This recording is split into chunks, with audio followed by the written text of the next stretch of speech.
Talibé Bari, Ibrahim Diallo empêché donc de voyager, on l'avait évoqué hier, mais la nouveauté c'est que Ousmane Gawal invoque un contrôle judiciaire. Oui, le porte-parole du gouvernement, comme tous les jeudis, s'est retrouvé donc face à la presse au sortir du Conseil des ministres. Donc parmi les sujets qu'il a abordés, il y a ce livre portant sur en tout cas l'impossibilité à laquelle Ibrahim Diallo a été confronté hier à l'aéroport de Conakry de prendre son avion pour Niamey où il devait prendre part à un forum.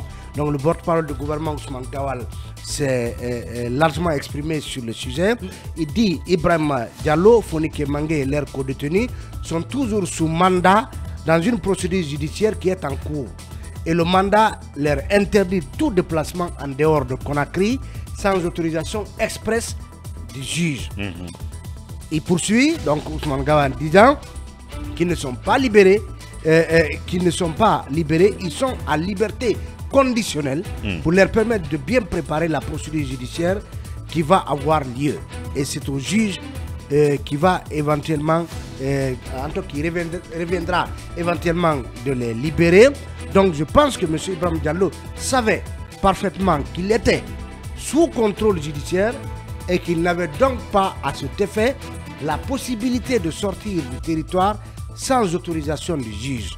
Et il ajoute, il sait qu'il n'a pas été disculpé par la justice qui va prononcer la libération de M.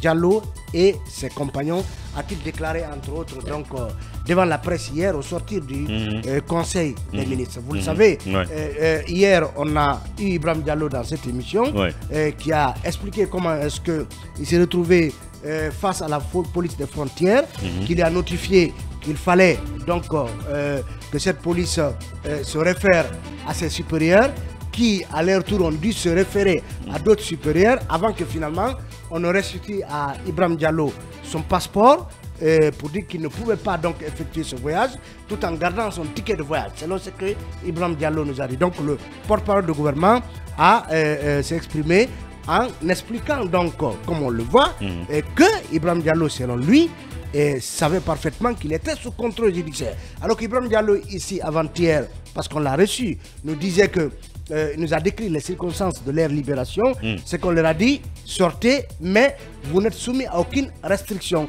et aucun document. Une libération sans condition, comme Ibrahim l'a dit. Aucun document ne leur a été remis, leur signifiant qu'ils étaient soumis à quelques restrictions que ce soit. Ibrahim Diallo expliquait ici par exemple que Fonike Mangé avait pu se rendre à Boké pour s'incliner sur la tombe de sa maman et que lui, Ibrahim Diallo même, s'était rendu à l'abbé pour voir ses parents.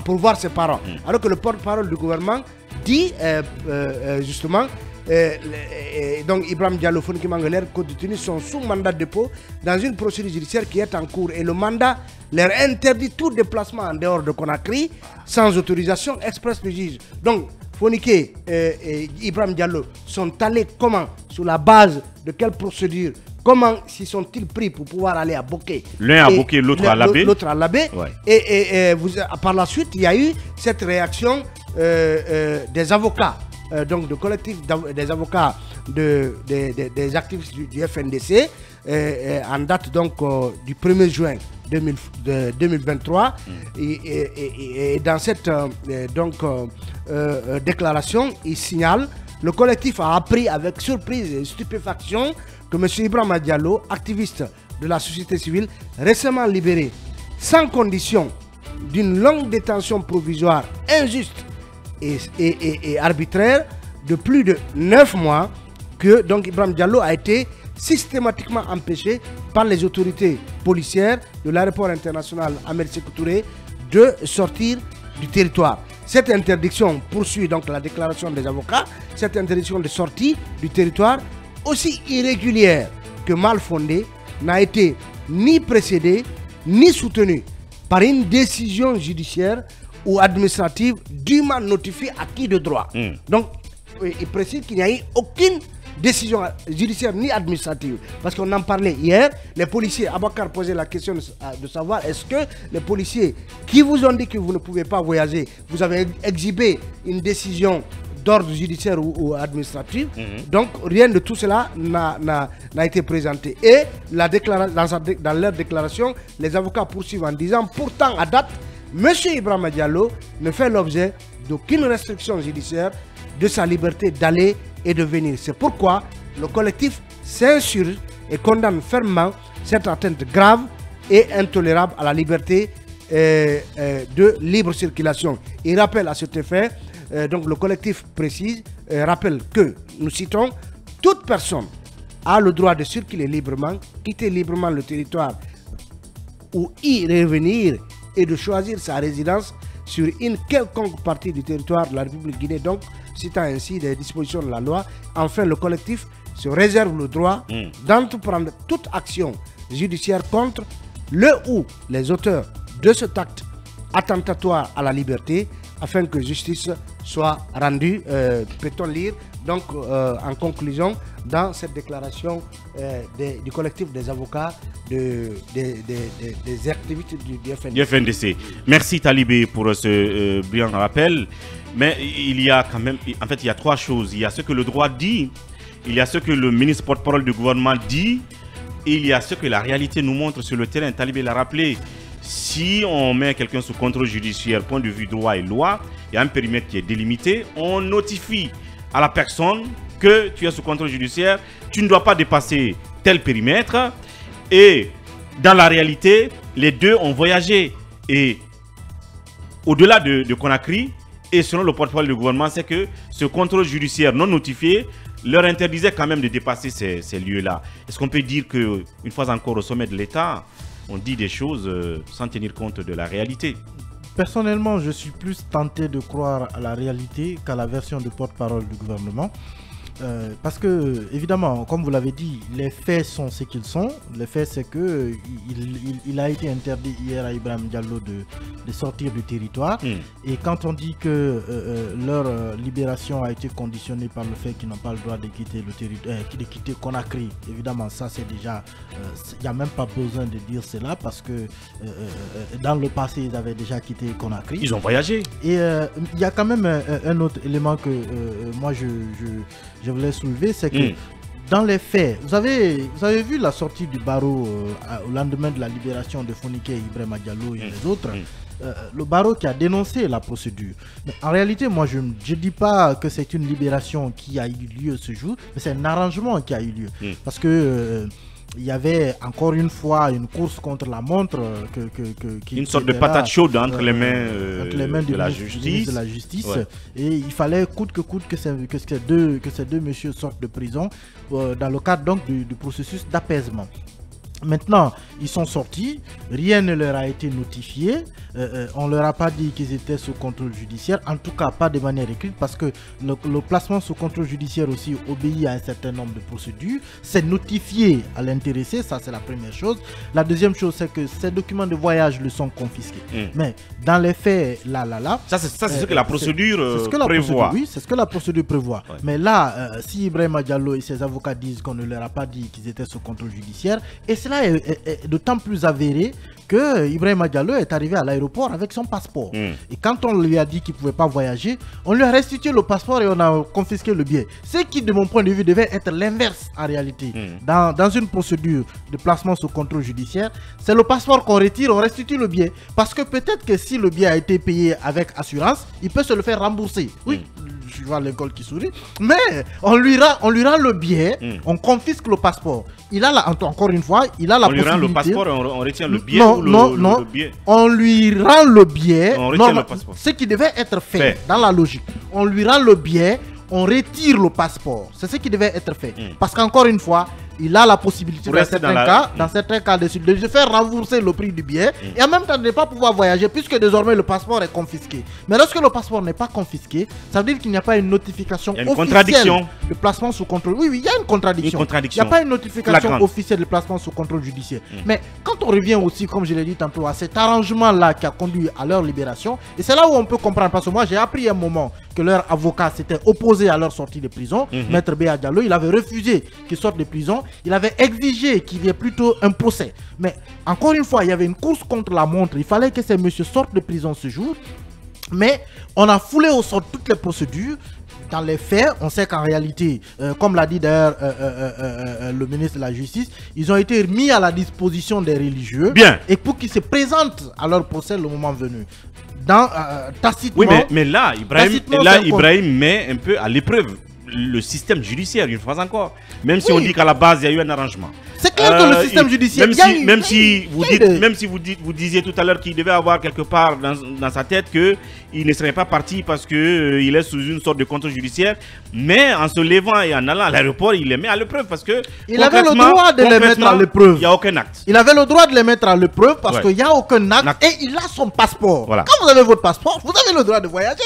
Les 9 leaders politiques, quand le contrôle judiciaire a été levé, qu'est-ce qui s'est passé? On leur a restitué. Ils attendent 5 jours pour aller prendre leur passeport. Ça veut dire qu'ils n'avaient pas leur passeport. Ouais. C'est la procédure. Mais dans le cadre de la libération de Fonike Mengue et Ibrahim Diallo, les procédures ont été foulées au sol. Et c'est cette confusion qu'on est en train de continue. Oui, Lincoln, vite fait. C'est incompréhensible ce qui s'est passé. Mais est-ce que le porte-parole du gouvernement s'est quand même renseigné en amont que les deux ont pu se déplacer en dehors du périmètre de Conakry? Parce que dans le compte rendu officiel, il dit qu'il leur est interdit de dépasser Conakry, alors qu'ils avaient déjà voyagé. C'est pourquoi je dis que c'est incompréhensible. Peut-être que M. le porte-parole du gouvernement ne connaît pas la vraie information. Certainement, il a bondi sur le sujet sans savoir quand même les tenants et aboutissants. Il a toute une équipe, quand même oui, pour remonter des informations. Oui, parce que des choses comme ça, vous mettez le gouvernement en nu, le gouvernement en difficulté. Ouais. C'est ça aussi la réalité. Moi, je connais ce qu'on appelle contrôle judiciaire. C'est signifié par un juge d'instruction. Tu es passé par là. Oui, sans vouloir t'interrompre. Lincoln, moi je me rappelle, quand le nommé Gouboy a été bloqué à l'aéroport, le ministre de la Justice avait fait un communiqué pour dire que le monsieur ne fait l'objet d'aucune décision l'empêchant de sortir du territoire. Moi je pense qu'au regard de ce qui s'est passé hier, et puisque nous n'avons connaissance d'aucune restriction qui soit imposée à Ibrahim et autres, le ministre de la Justice le ministère devait communiquer hier également pour dire ce qui s'est passé. Et du coup, parce que, comme il le dit, est-ce que le porte-parole du gouvernement a la bonne information? Parce que Ibrahim nous a dit que Fonike est allé à Boké, lui il est allé à Labé. Déjà, le fait de dire qu'il est interdit de sortir hors Conakry, et ça veut dire que, en principe, la première autorité habilitée à communiquer sur ce sujet, ça devait être le ministère de la Justice. Et peut-être le porte-parole reviendrait en commentaire sur ça au sortir du Conseil des ministres. Malheureusement, il n'y a pas eu cette harmonisation de la part du ministère. Oui, mais c'est dommage pour un gouvernement d'avoir un porte-parole qui n'a pas l'information. Ce n'est pas un acharnement, mais nous défendons aussi l'image de la Guinée. Nous sommes des Guinéens. Comment les autres de l'autre côté, après une telle situation? Mais je crois que c'est grave. Pour avoir été mis sous contrôle judiciaire pendant plus de 5 mois sous le régime Alpha Condé, je sais ce qu'on vous dit. Le juge te dit carrément, pour dépasser 36, je dois être informé. Tu dois, c'est-à-dire pour avoir l'autorisation de dépasser 36. Tout Conakry, tu es libre. Mais tout le monde a vu les images de Fonike Mengue quand il partait à Boké. Moi, c'est par le poste de mon ami Thierno Madiou et qui a accompagné même les deux à Boké, qui a posté. Ils n'ont pas été arrêtés à mi-chemin. C'est comme Ibrahim Diallo du côté de l'abbé. Mais, et puis, un contrôle judiciaire, il y a des jours précis où vous devrez venir émarger devant le juge. Depuis que ces messieurs sont sortis, ils ont une fois émargé. Non, ce n'est pas un contrôle judiciaire, malheureusement. Donc, on est encore dans ce qu'on peut appeler le mensonge d'État qu'il faut rectifier. Le ministre de la Justice serait bien situé pour le rectifier, puisque sinon, c'est nous tous ici qui en souffrons à cause peut-être des dérives du gouvernement. C'est pas normal. Nous sommes une république. Juridiquement, c'est une situation qui n'a pas de nom pour l'instant, qui n'a pas de qualification. Girassi là-dessus. Oui, c'est le même schéma qui se dessine à nouveau, puisque ça commence par les interdictions de voyage, également le contrôle judiciaire qui est annoncé par le gouvernement, et après c'est les emprisonnements. Il faut éviter cela, puisque beaucoup de choses ont été faites pour amener les protagonistes à s'accorder sur un compromis qui pour le moment n'est pas encore trouvé, puisque vous voyez les forces vives de Guinée qui ne sont pas encore encore prête justement à lâcher du lest en ce qui concerne les manifestations. Vous avez vu l'antenne de la Belgique qui va organiser une manifestation, une mobilisation du côté de la Belgique.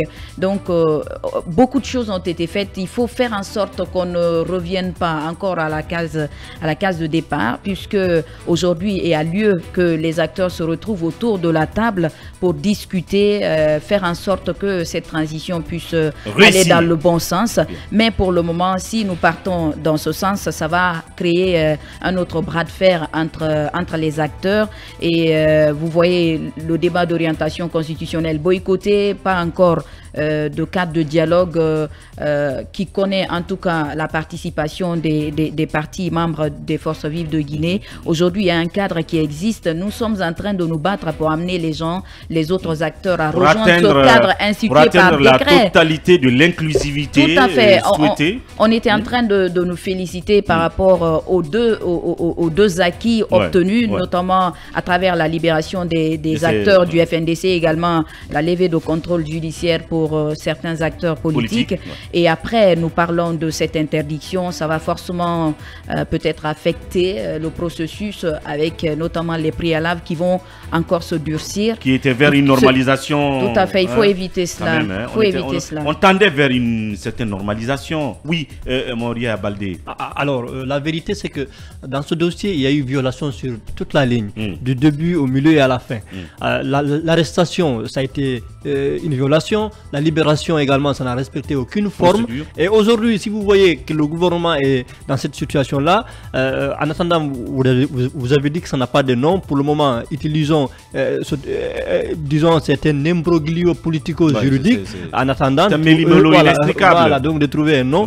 Mais le problème aujourd'hui, c'est que le gouvernement, après que les avocats ont dénoncé, disons, je vais dire le barreau, a fait une journée sans audience pour protester justement pour ce manque de forme dans la libération de ces leaders-là. C'est qu'aujourd'hui, l'État veut se réapproprier, veut se rattraper, veut revenir pour sauver la face un peu. Donc, c'est pourquoi on parle de, oui, non, qu'ils ne sont pas libres, mais ils sont en liberté provisoire. Donc, c'est juste pour essayer de récupérer le dossier, revenir, remettre de la forme pour sauver juste la face. Pour moi, il n'y a pas eu c'est un arrangement comme l'a dit Emmanuel. En fait c'est sur la pression de l'opposition des forces vives qu'ils ont été libérés. Malheureusement rien n'a été fait. Aujourd'hui il ne faudrait pas qu'on revienne pour nous dire qu'il y avait ceci ou cela sans pouvoir le brandir. Cabinet Fofana sur le même sujet.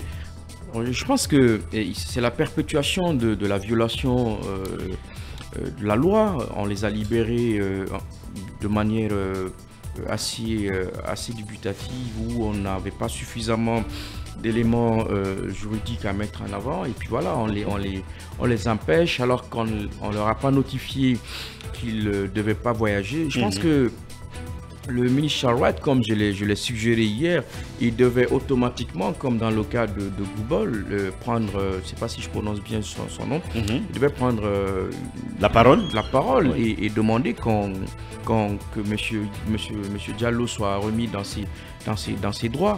Je ne pense pas que l'on va continuer comme ça à faire marrer un peu l'État, parce qu'en réalité, ça sert à quoi de libérer des gens et les empêcher de se mouvoir, alors même qu'on ne leur a pas notifié qu'ils ne devaient pas bouger.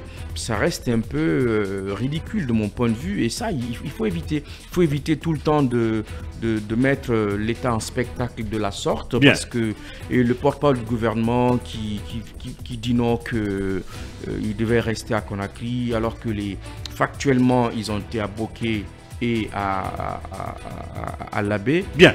Ça veut dire qu'on prend tout ça à la légère, quoi. Bien. À la légère. Dit pas à quelqu'un qui est en conflit avec la loi de circuler dans le territoire national. Oui, mais cela s'implique.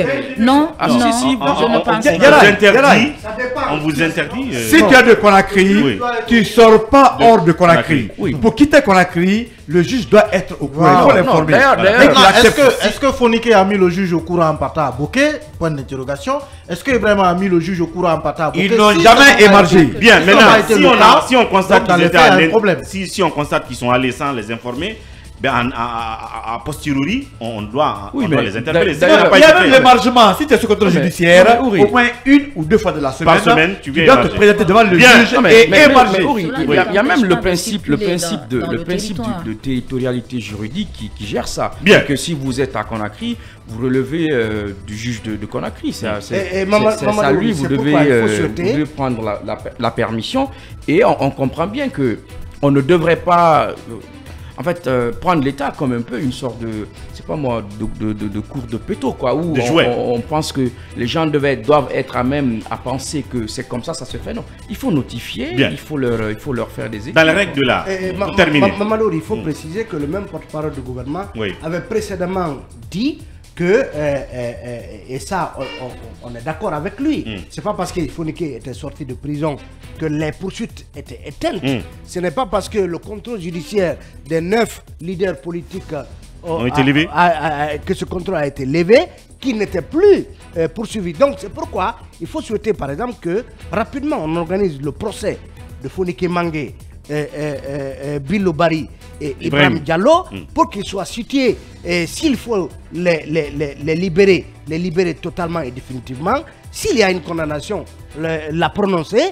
Est-ce qu'ils l'ont déjà purgé avec les 9 mois passés en prison? Donc il faut rapidement aller à ce procès, donc le procès de Fonike Mangé et compagnie, et connaître la suite du dossier des 9, parce que ce n'est que leur contrôle judiciaire qui est levé. Bien. Voilà, donc c'est extrêmement important. Merci Talibé Bari. Et voici donc le visage de la transition dans Mirador ce matin.